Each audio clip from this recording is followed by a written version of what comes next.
Jamhuri ya Muungano wa Tanzania,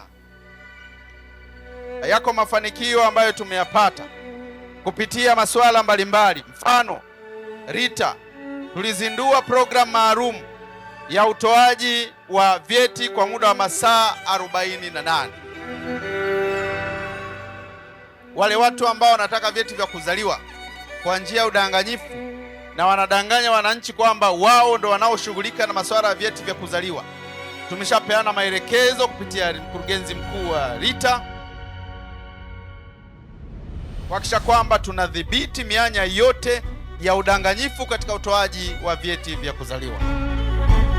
Mimi niwatoe mashaka wa Tanzania kwamba programu hii ya utoaji wa vyeti masaa 48 itakuwa ni endelevu na tutaendelea kuhakikisha kwamba Watanzania wanapata vyeti kwa wakati.